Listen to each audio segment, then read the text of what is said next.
विक्रम ने उस छोटे मंदिर से जान बचाकर भागना शुरू किया। उसकी टॉर्च की रोशनी पत्थरों से टकराकर नाच रही थी।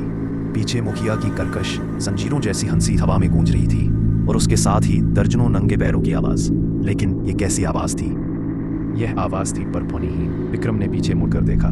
गांव के लगभग सारे लोग, यहाँ तक कि शांत बच्चे भी, एक रेस में भाग रहे एथलीटों की तरह एक अदृश्य भयावह बल द्वारा संचालित होकर बिना किसी आवाज के उसके पीछे दौड़ रहे थे।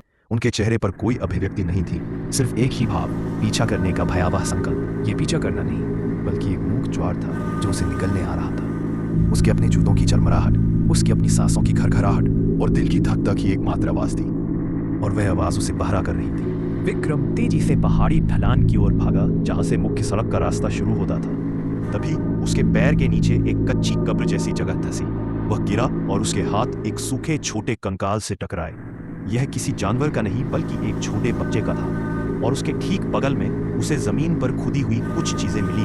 पत्थर पर खरोचा हुआ एक शब्द, झूठ। एक और आकृति, एक रोते हुए बच्चे की आकृति, जिसके मुंह को एक विशाल हाथ ने बंद कर रखा था। अचानक विक्रम को गांव वालों की प्राचीन शपथ का असली मतलब समझ आया। शपथ बीमारी को दूर भगाने के लिए नहीं थी, ये आवाज को दफनाने के लिए थी। वह बुरी आत्मा गांव वालों को बच्चों की रोने की आवाज के बदले उनकी जान नहीं बल्कि उनकी खुद की आवाज मांग रही थी। सामने मुखिया अब एक इंसान नहीं बल्कि एक हिलती उलती काली परछाई लग रही थी। उसके हाथों में कुल्हाड़ी सूरज की रोशनी के बिना भी भयानक तरीके से चमक रही थी। विक्रम उठा और जानलेवा ढलान की ओर भागा। उसने एक ऊंचाई से अंधाधुंध छलांग लगाई। जैसे ही वह हवा में था, उसे महसूस हुआ कि गांव के सारे बच्चों ने एक साथ अपने चेहरे आकाश की ओर उठाए हैं। यह दृश्य इतना डरावना था कि विक्रम का मुंह अविश्वास से खुला रह गया।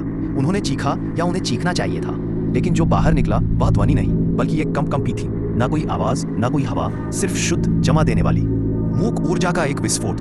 यह एक सामूहिक अनैसर्गिक रूप से दबाया गया चीख था जिसने उसके कान के पर्दों को पाड़ दिया। हालांकि उसने कुछ सुना नहीं। विक्रम के कैमरे का लेंस जो अभी भी उसके सीने से लटक रहा था, अचानक चटक गया।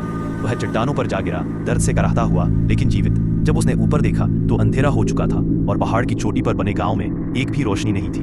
केवल एक चीज बची थी, उसका कैमरा। टूटे हुए लेंस के बावजूद कैमरा अजीब तरह से चालू था और उसकी स्क्रीन पर अंतिम फ्रेम रुका हुआ था।